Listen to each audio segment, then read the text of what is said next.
Now, I was going to die without that ever being set right. I thought about how I yelled at her today in the Justice Building, her mother. I had told her I loved her too, though, so maybe it would all balance out. For a while, I stand staring out at the train window, wishing I could open it again, but unsure of what would happen at such high speed. In the distance, I see the lights of another district. 7, 10, I don't know. I think about the people in their houses settling in for bed. I imagine my home with its shutters drawn tight. What are they doing now, my mother and Prim? Were they able to eat supper? The fish stew and the strawberries? Or did it lie untouched on their plates?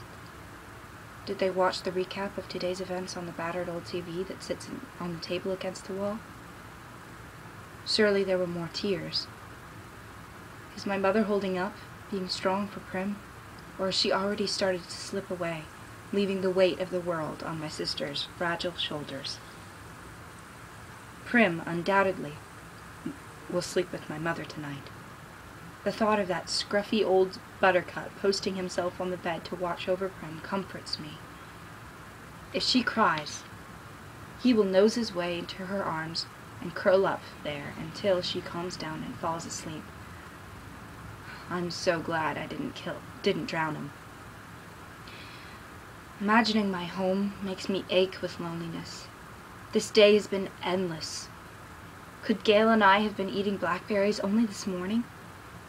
It seems like a lifetime ago, like a long dream that deteriorated into a nightmare.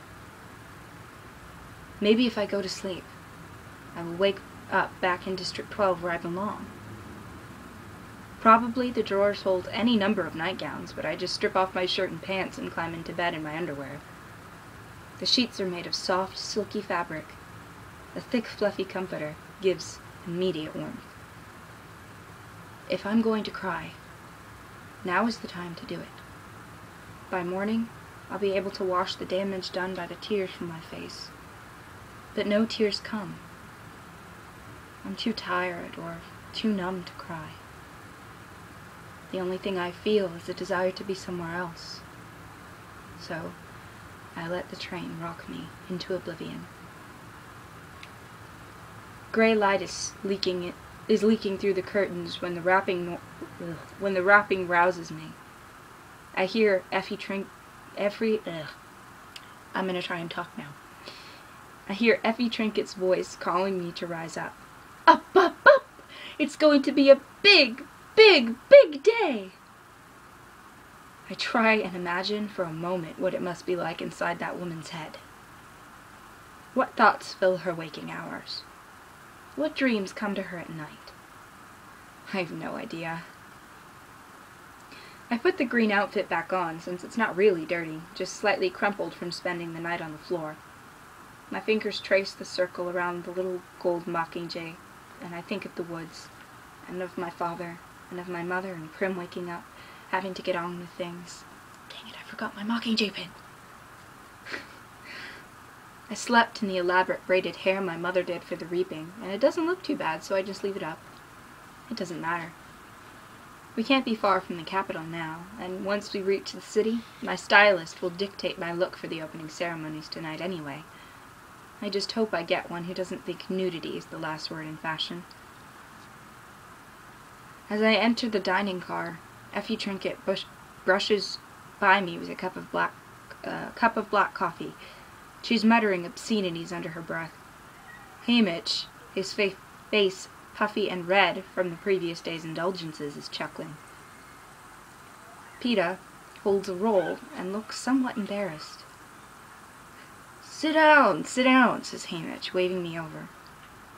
The moment I slide into my chair, I'm served an enormous platter of food. Eggs, ham, piles of fried potatoes. A tureen of fruit sits in ice to keep it chilled.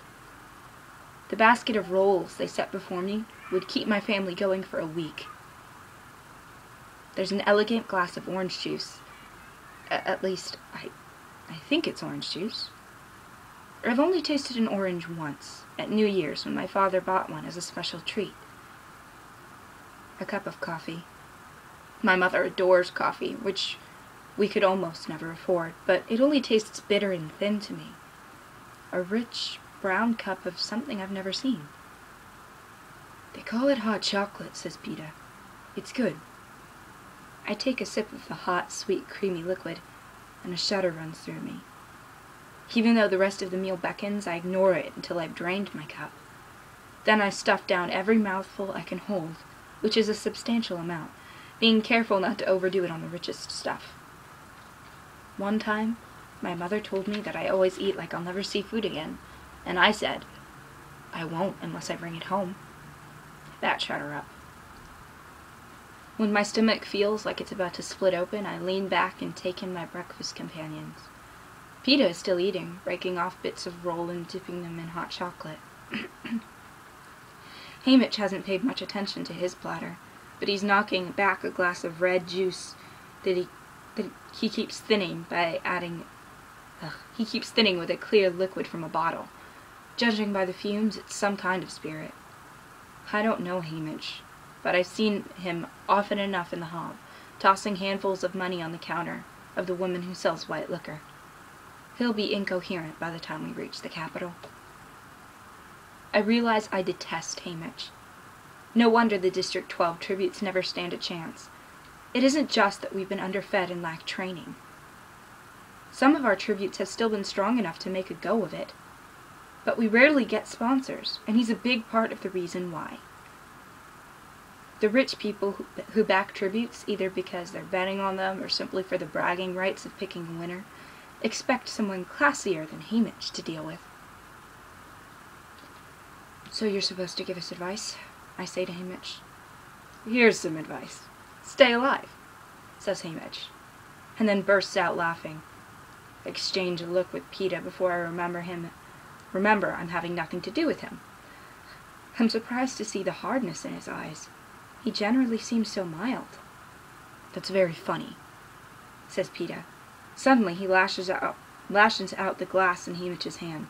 It shatters on the floor, sending the blood-red liquid running toward the back of the train. Only not to us. Haymitch considers this a moment, then punches Peeta in the jaw, knocking him from his chair. When he turns back to reach for the spirits, I drive my knife into the table, between his hand and the bottle, barely missing his fingers. I brace myself to deflect his hit, but it doesn't come. Instead, he sits back and squints at us.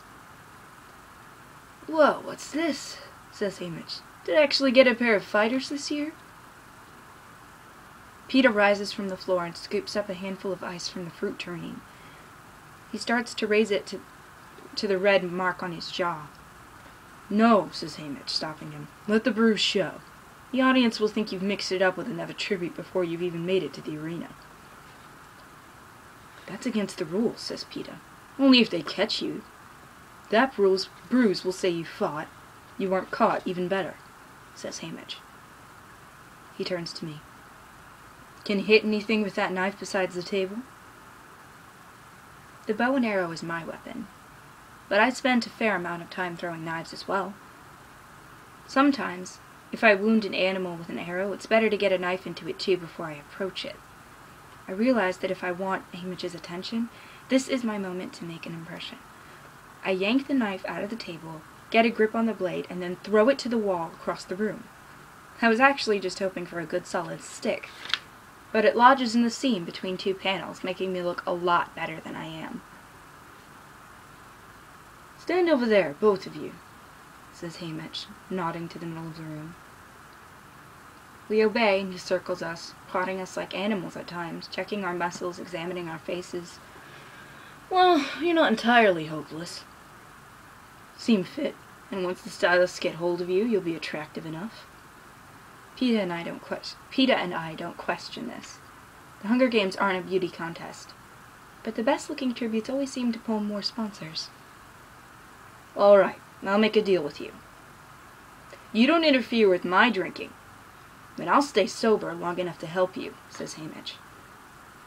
But you have to do exactly as I say. It's not much of a deal, but it's still a giant step forward from 10 minutes ago when we had no guide at all. Fine, says Peeta. So help us, I say. When we get to the arena, what's the best strategy at the cornucopia for someone to... One thing at a time. In a few minutes, we'll be pulling into the station. You'll be put in the hands of your stylists. You're not going to like what they do to you, but no matter what it is, don't resist, says Hamish. But, I begin. No buts. Don't resist, says Hamish. Takes the bottle of spirits from the table and leaves the car. As the door swings shut behind him, the car goes dark. There are still a few lights inside, but outside, it's as if night has fallen again. I realize we must be in the tunnel that runs up through the mountains into the capital. The mountains form a natural barrier between the capital and the eastern districts. It's almost impossible to enter from the east except through the tunnels. This geographical advantage was a major factor in the districts losing the war that led to my being a tribute today. Since the rebels had to scale those mountains, they were easy targets for the capital's air forces.